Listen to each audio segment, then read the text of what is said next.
Hi, this is Deanna Kosaraju, founder of Global Tech Women, and welcome to the 2017 Voices in India. For the next two sessions, we'll be featuring women in tech in India, and we're very excited to have Ramya Victor and Chittra M, who are both from VMware in Bangalore, and they will be talking about tenant-controlled virtual storage, encryption for cloud security.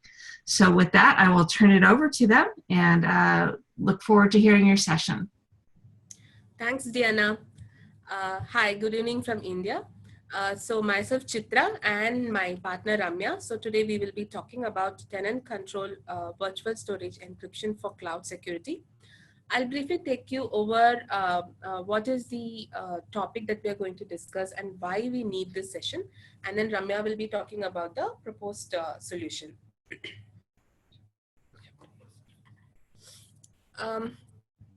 So going into the agenda, so first we'll discuss about the business problem.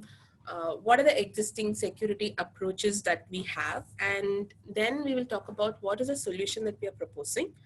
And then we will talk about where this can be applied and what are the scenarios in which this proposed solution that we are giving will be making much use of. So one of the major concerns when you are moving towards cloud is security, right? For example, a lot of operations these days are bound to cloud computing. It doesn't need any introduction on what is cloud computing, as most of us are very well aware of it now, and most of our resources are right now sitting in the cloud. We are accessing our data, we are accessing our machines and everything from out of a cloud.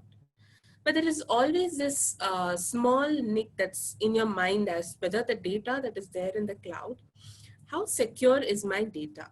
And when we list the challenges of moving an organization's content to the cloud, or if you are thinking about setting up a data center in the cloud, the one thing that has always been the topmost challenge has always been security. So how much ever we have come up with different patterns and different techniques, and how much ever different technologies we have brought in to address the security challenges, there is always one or two ways in which your data gets hampered. So we have picked up a simple or one of the problems, that is how to encrypt the data in rest. So your data is residing in the cloud, and how we can encrypt this data and how we can ensure that the data that you're pushing into the cloud can be kept secure. So the other term that I want to introduce here is the multi-tenancy. Now, many cloud providers, when you see, they will not be hosting just your data in the cloud. There will be multiple tenants using the same cloud service provider. One cloud service provider may be servicing a portion of the cloud to you, and a portion of the data center might be used by another tenant and a portion by another tenant. So you might never know exactly as where your data is residing. Even though it looks like your separate data center, your separate physical machines, your separate this thing, in all possibility, the content might be actually be residing in the same storage array, or I mean the network, of course you'll be using the same network. The content can be residing on the same storage array. In all possibility, it could be residing in similar disks too. So how can you ensure that the data that is your data that you are placing it in some disk in the cloud can be kept secured, and what encryption methodologies that you can use to ensure that this cloud data does not get hampered? So that's the crux of or the problem that we are trying to solve today. So security threats, when we see, there can be external threats as well as internal threats.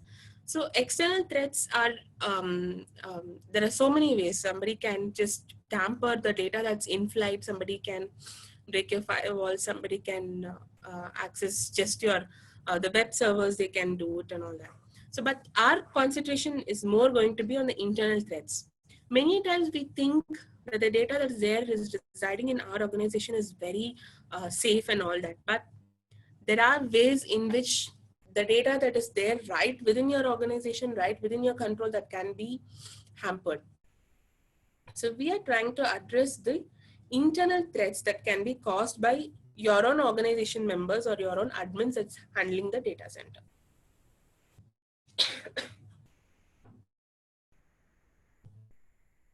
Excuse me. So what are the internal threats that's possible? One is your system administrators.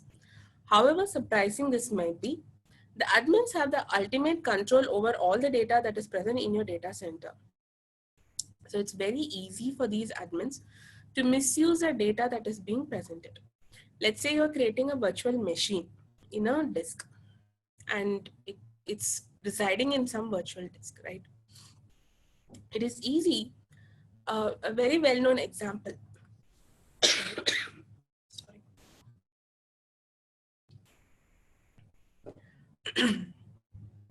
It's very well known that, just a minute. Okay. Hey, hi, I'm Ramya Victor. I'm just taking over from Chittra for a few minutes. So what are the basic internal threats that we come across in cloud?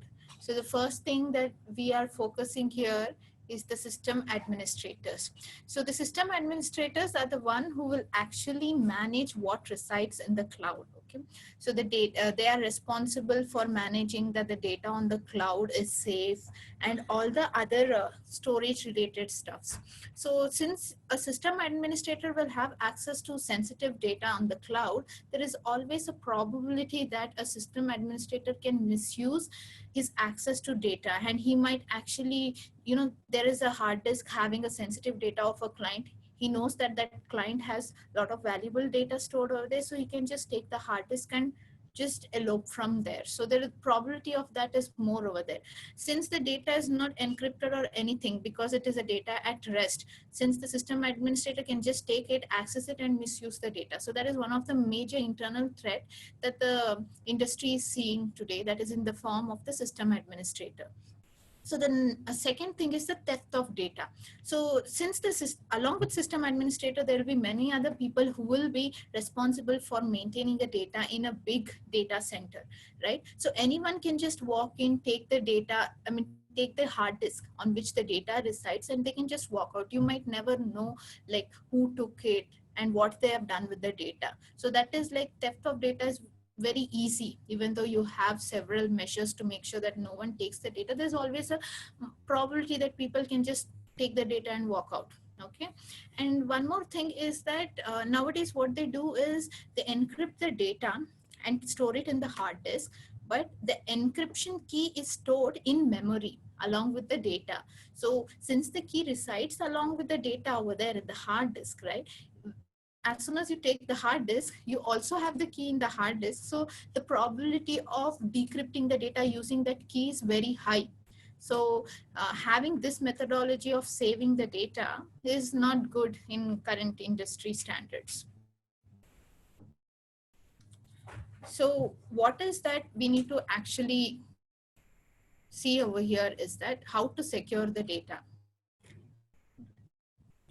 Yeah, so Chitra's back, she'll just take it over. Thank you. So what are the types of data that we are trying to secure over here? One, it's the virtual disk hosting the virtual machine. So you are deploying the machine on a virtual disk. Now, we might want to encrypt the whole disk itself, or we might want to encrypt just the metadata of the VM. So what we can do by this is, without the metadata of the VM, you can't boot the VM. So you can keep all the metadata of a VM in a particular disk and then encrypt only that disk. Or if you feel any one disk that is attached to the virtual machine, that is the most important disk. I mean, that disk contains the important data, encrypt that disk alone. So individual disk attached to the virtual machine, that alone can be encrypted. Or the whole virtual machine as a package, if you want to encrypt, you can encrypt that alone. So using a solution, You can either encrypt the entire virtual machine or just the disk that is attached to the virtual machine. So it's a choice that we're giving to you as what you want to encrypt. So in the existing approach, there are kind of three existing approaches. One is storage level encryption. The other is encryption within a virtual machine and a proxy-based encryption. In storage level encryption is something that is done very commonly. Like you take the LUN or the storage LUN that's there in the array and encrypt the entire LUN. But it's also possible that the disks are carved out of multiple disks are carved out of a LUN. And encrypting one whole LUN, it is possible that your data can also be mixed with another data, I mean, from a different data center, or multiple VMs can be residing on the LUN and you're encrypting the whole LUN. And encrypting and decrypting of an entire LUN is going to take much more time. And it's cost effective than encrypting just the disk that is pertaining to your virtual machine. So this is not this is a very costly operation to be doing. Encryption within a virtual machine is another popular thing that is being implemented now with the help of in-guest filters. So what happens here is the key is going to reside in the memory of the virtual machine when you are using the encryption within the virtual machine. But as we know, it's quite possible to just copy the virtual disk residing in which your VM is residing in a pen drive, and you can put this pen drive into another, in a machine, and you can boot the virtual machine just by from that pen drive. So now your key is going to be residing in the memory of the virtual machine. So you have got the access to the actual key using which your VM was encrypted. So this content, there's no point of having a key within the memory of the virtual machine. So this is also not a very safe approach, but it's one of the widely used approaches. The other one is a proxy-based approach. So this is also a little costly approach. Why? Because there is a proxy server that's going to be residing between your storage and your host server from which your VM will be deployed. Now, this is every file that's going in and out will be performed an encryption. So you have to little align with the what is the array in which the file is residing and all that. The admin should have a knowledge about where the file is residing, what is happening and all that. So this method also has an overhead wherein the admin has to keep on assigning tenant specific to storage, and he has to know where the files are residing and so on. So what approach can we take which doesn't involve an in-guest filtering or encrypting the entire LUN? And that's where we are going to talk about our approach. Ramya will be talking about what is the proposed approach that we are giving to address this problem. Hi, I'm Ramya Victor. So I will take you over the proposed approach that we have suggested here. So our proposed approach basically has a major component called the key management infrastructure. So what is this key management infrastructure? So this key management infrastructure is like a software which has two major components. The first component is the authorization module, and the second component is the key management server. So this authorization module is a software which basically tells who is authorized to administer the keys, which is stored by the key management server. So this authorization module, we will give permission to a set of administrators. So as Chittra addressed, right, one of the major internal threats when it comes to cloud security is the administrators. So what we propose is that do not give access to all the administrators who are managing the data. Rather, select a subset of administrators called the super administrators. Okay, so suppose there are 10 administrators, we would select only say 3 administrators based on various variables. So those 3 administrators will be called as the super user administrators. So those administrators will have access to the actual key. So this authorization module, which will tell that who are the administrators who can access the key. So then the next component that we have is the key management server.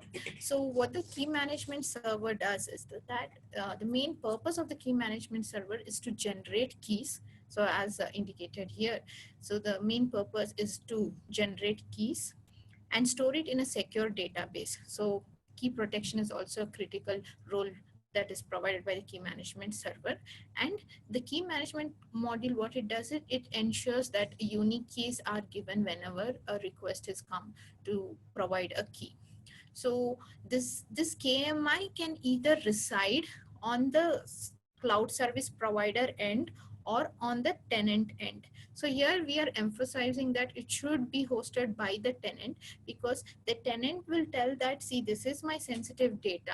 I do not know whether if I store it in a cloud service provider environment, I am not sure whether my data will be protected or not. So I am giving you my data along with the key I want you to use to encrypt my data when it resides on the cloud. That is when my data is on the cloud in a rest state, that is, it is not being used, it is residing on the disk. So we want the tenant to use this KMI infrastructure and pass the key to the service cloud provider and tell the service cloud provider that use these keys to encrypt my data. So the full control is given to tenant here. So the tenant has full control of how the data has to be secured. So, and another important point to note in KMI is that the KMI can be either a physical server which hosts all these components, or it can be a virtual appliance, as in the tenant need not have to have a high-end server to host this KMI. He can actually have this KMI as a virtual machine, which is just consuming a very less memory and space. So the provision of either having a physical server or having a virtual machine will be given to the tenant. So now let's, since we have looked at the major component of the key management infrastructure, let's look at the complete picture of how it will be on premise. How do we actually use this logic? So this is the overall diagram which shows the workflow of the KMI with the cloud service provider data center and how the data is encrypted. So first, in this diagram, as we have showed, we have two tenants, tenant 1 and tenant 2. So suppose the tenant 1 wants to deploy VM1 and VM4 on the cloud service provider. So what the tenant 1 can do is that tenant 1 can host a key management infrastructure in his or her own premise, as in their own environment. So then what they send to the cloud service providers, they tell the cloud service provider that, see, I want to deploy a virtual machine 1 and use key 1 to encrypt this virtual machine 1. And at the same time, I want to deploy another virtual machine 4. So use the key K4 to encrypt the contents of virtual machine 4. So this key K4 and K1 will be provided by the key management infrastructure, which resides in this tenant 1 infrastructure. So along with this, each tenant who hosts their virtual machines on a cloud service provider data center will have a tenant ID, so that the cloud service provider can identify which tenant has sent a request. In the same way, consider another scenario, since we want to understand that the tenant's data are not misused by another tenant. Let us consider another tenant, say tenant 2, who wants to deploy a virtual machine 2 and virtual machine 3. So the key management infrastructure in tenant 2's environment will generate a key K2 and K3, which will be associated with his virtual machine VM2 and VM3. So this data is also sent to the cloud service provider. So when all this data are received by the cloud service provider, the cloud service provider basically needs an internal data structure to keep track of which tenant has requested for which VM and what are the keys associated. So the the cloud service provider data structure basically has two major data structures here to keep track of all the mappings. So this is a very holistic view of how things work. but when in actual implementation, there will be several components involved. So the first data structure that the cloud service provider must have is the tenant key object mapper. So what exactly is this tenant key object mapper? So as the name indicate, it's just a mapper of the tenant ID and the object which is associated with that tenant ID key. So here we have a data structure created as per the request. So here we know that the tenant one, so here the tenant one has VM1 and VM4. So here you can see that the tenant one has an entry VM1 and it has another entry called VM for VM4, and it also has the corresponding keys that should be used for these VMs. So K4 and K1. The same way for tenant 2, we have two VM requests, that is VM2 and VM3, and the corresponding keys, that is K3 and K2, stored here. So along with this, there's another data structure which is required, that is the crypto key distributor. So the crypto key distributor is responsible for distributing the right key to the host on which the VM will reside. So how this cloud service provider data center will have is it will have multiple physical servers. So here we have shown two hosts, that is host 1 and host 2, but in a real world environment, right, there will be many number of hosts. So on this host, we will deploy the VMs, whichever the tenant request, right? So so you will have this management server here, which will be responsible for sending the right key for the right VM to the right host. So what this crypto key distributor does is it keeps a key VM mapping. So it will tell that key 1 should be always used for virtual machine 1. It should be never used for virtual machine 2. So in the same way, you have a key 2 which should be associated for VM2 and key 3 for VM3 and so on.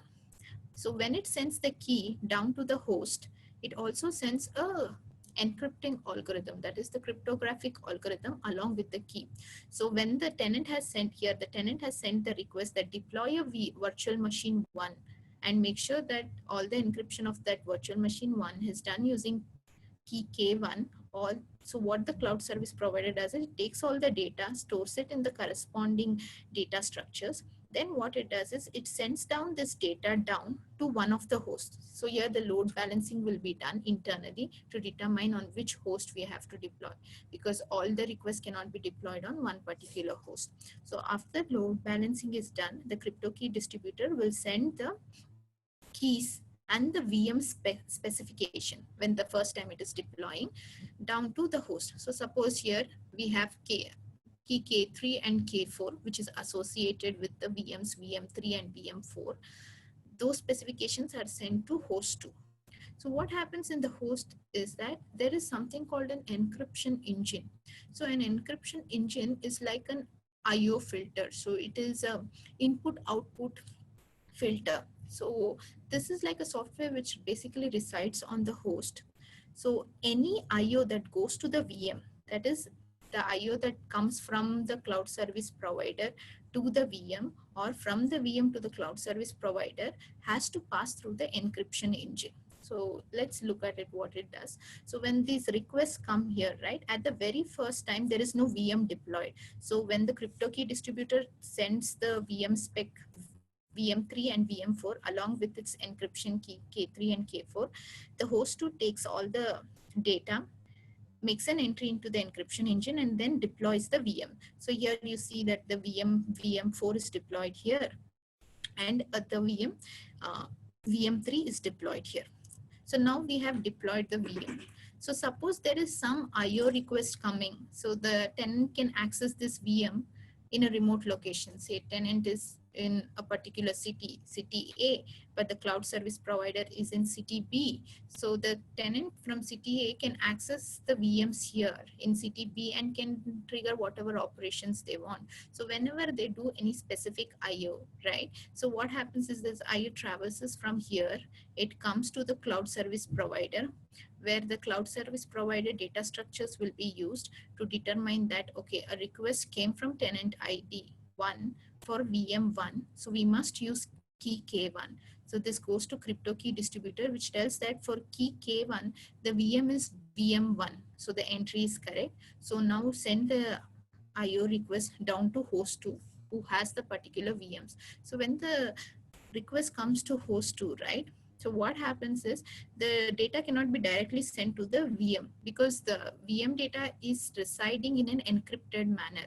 So what it does is the IO goes to host 2. The host 2, it takes the data, does the required operation, and then performs the required operation on the VM. And after that, it makes sure that whatever operations we have done, all those data is encrypted using the specified key. And then it sends an update information up to the cloud service provider that the required operation has been performed. So what we are ensuring by this is that the data which resides on the hard disk is always encrypted. It is not an unencrypted data where someone can just access it. So for every read or write, we have to do a encryption and decryption. This definitely involves some effort, but at the end of the day, the output that we expect, that our data is secure, is achieved. So here you can see that VM v4 and VM v3 reside on the same host, that is host 2. But the VM3 was requested by tenant 2 and VM4 was requested by tenant 1.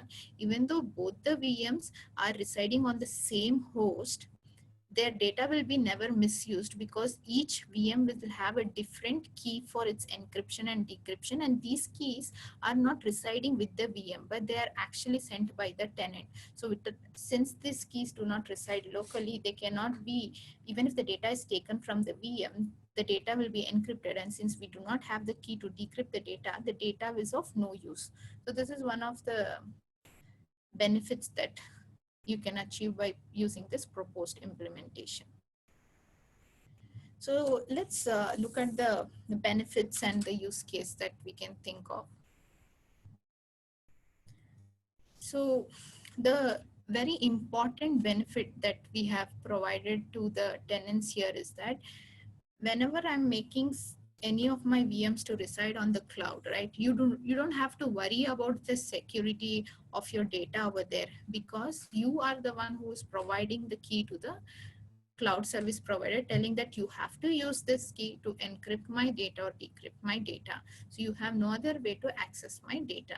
So the tenant has full control over here. That is one of the major benefits.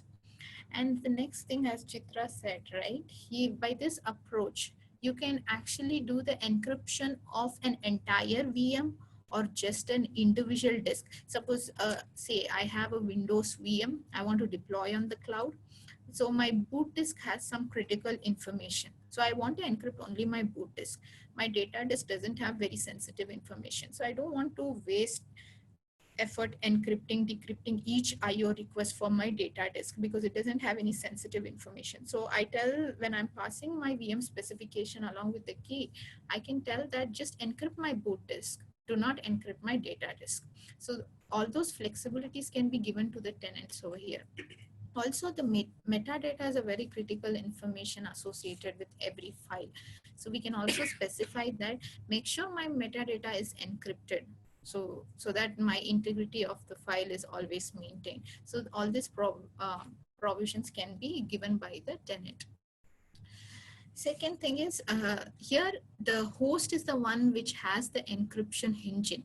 So nothing resides on the VM. So this approach can be used for any type of COS, as in for a Linux VM, a Windows VM, or any other VM available outside in the industry. So it is guest OS agnostic. So because the host is the one which handles everything and the VMs don't have any burden of encrypting or decrypting the data. So by encrypting the data, what we are ensuring here is, on a physical server, we can have VMs residing from multiple tenants. So as we showed in the previous example, on host 2, we had one VM from tenant 1 and one VM from tenant 2. So the two VMs are from different tenant, but still we made sure that the tenant 1 cannot misuse the data of tenant 2 by accessing their VM, because the data is always encrypted and the key will be never available to the VMs. So what are the business use cases that we can think of? So first thing is, since nowadays cloud is the big thing happening in industry, so the first business use case that we can think of is DRaaS. So what exactly is DRaaS? So DRaaS is disaster recovery as a service. So what happens is that we have basically a primary site and then we have a secondary site.